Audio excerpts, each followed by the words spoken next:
Stop. Look at your hands. Are they the hands of a creator or a consumer? Look at your reflection. Is that the face of a man who commands his destiny or a tired soul waiting for permission to exist? Most of you watching this are already dead.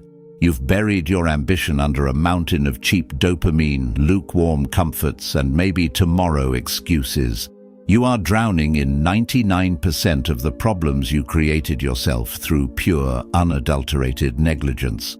But today, the haunting ends. This isn't a top 7 list for your entertainment. It is an emergency survival broadcast for your masculinity.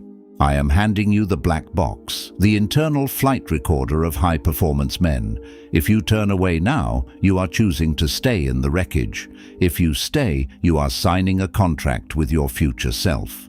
We are going to deconstruct the failures you've called habits and rebuild a fortress that no setback can breach.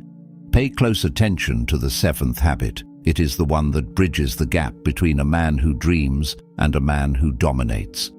If you miss it, the first 6 are just noise. The clock is ticking on the man you were supposed to be. Let's begin. 1. The command, kill the comfort.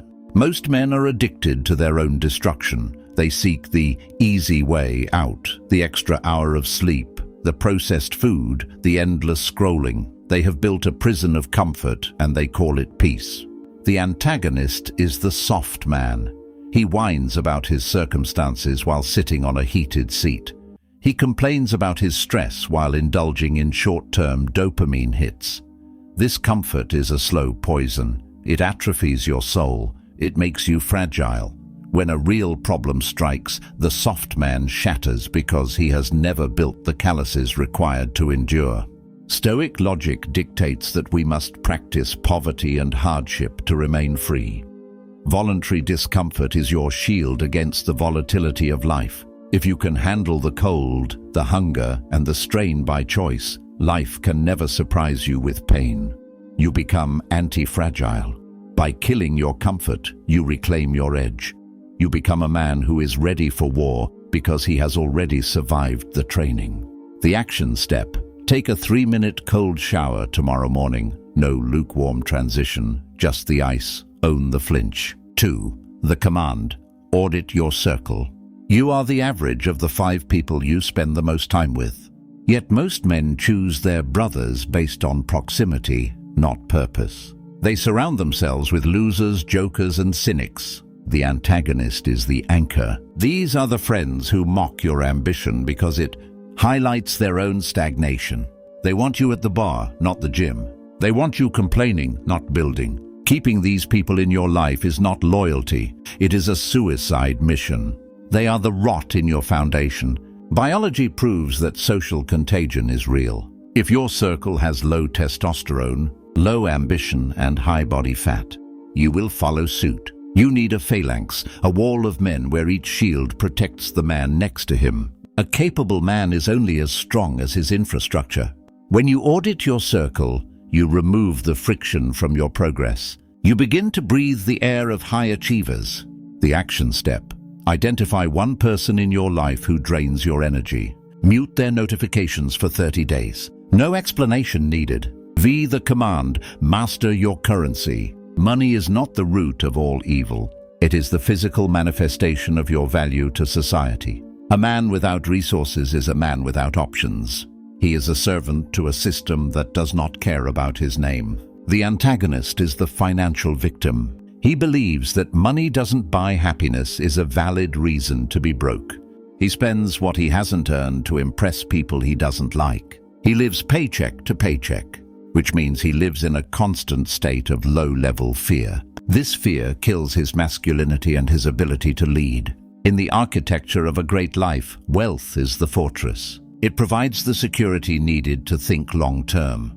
Stoicism isn't about being poor. It's about being indifferent to wealth while having the competence to acquire it. Making money requires discipline, obsession, and the ability to solve problems. By mastering your currency, you eliminate 90% of your daily anxieties. You move from a state of survival to a state of command.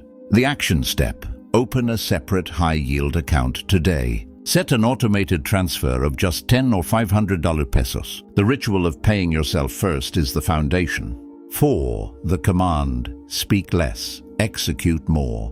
We live in an era of announcement culture. Men brag about what they intend to do while having done nothing. They seek the validation of the result before they have even started the work.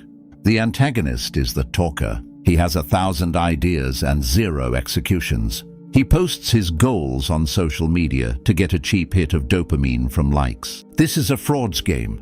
Every time you speak about a goal before it's done, you leak the energy required to actually achieve it. Your words become cheap.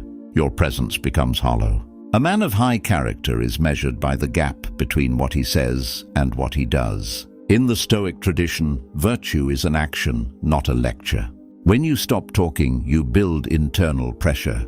That pressure is the fuel for your work. By executing in silence, you let your results do the shouting. You become a man of substance, a man whose word is a contract. The action step: choose one project you've been talking about.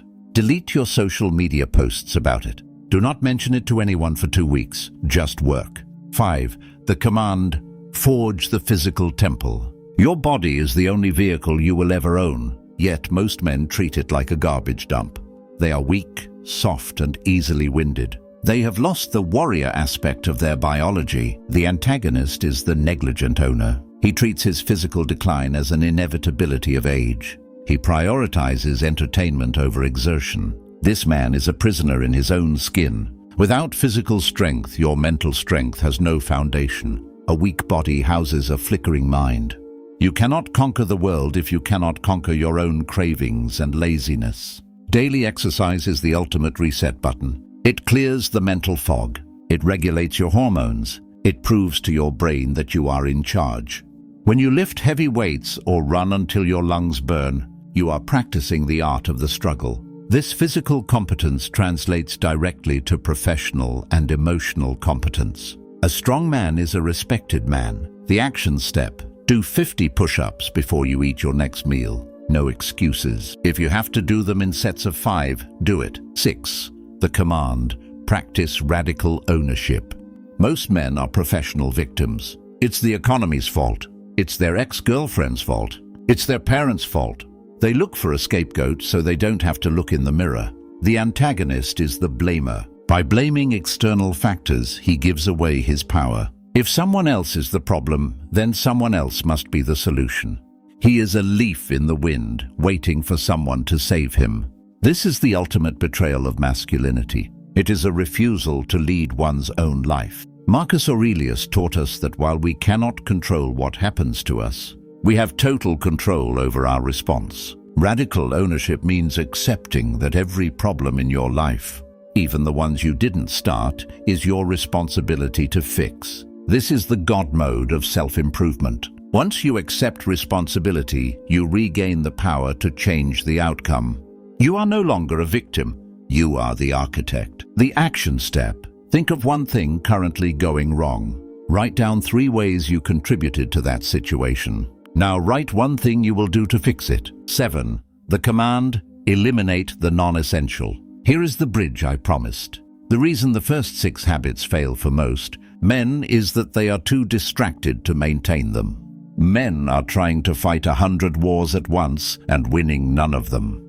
They are spread thin, chasing opportunities that are actually just distractions in disguise. The antagonist is the scatterbrain. He is busy but not productive. He says yes to everyone and no to his own vision. He is overwhelmed because he lacks a filter.